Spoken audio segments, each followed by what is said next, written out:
In this video we'll be looking at installing the service kit for the MS231 and MS251. So in this example we have the 231.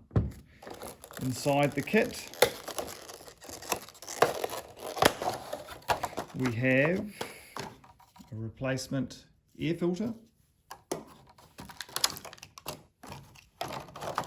and we have a fuel filter and the spark plug.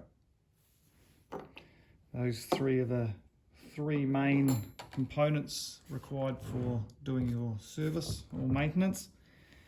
First we'll remove the top cowl. So we have the Torx 27 screws, 3 of them. And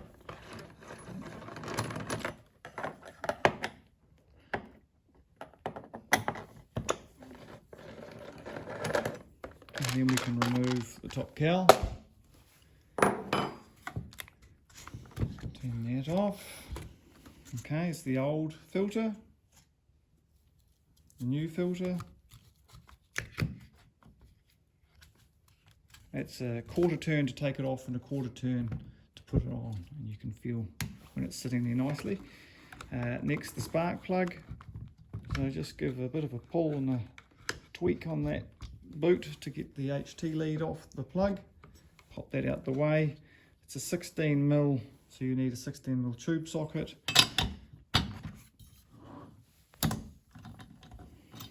Let's get the old plug out.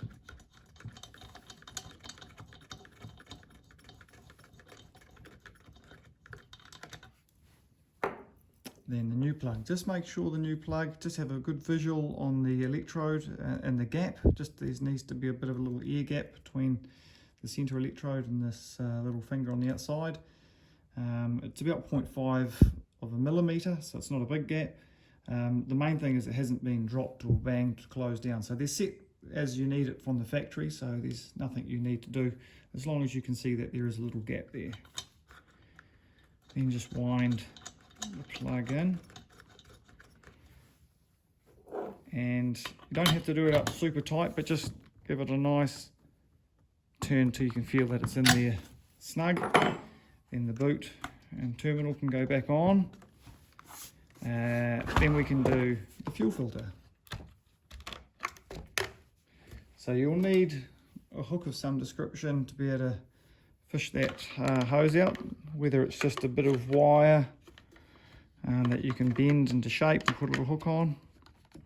It doesn't have to be the STIHL special tool like this one, but these are available.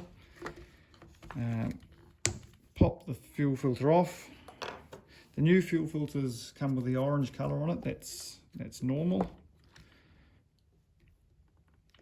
Plug the new filter back onto the hose, drop it into the tank, and just make sure it's sitting nice and freely in the tank there. Secure that on. So that's the fuel filter, the air filter, and the spark plug done.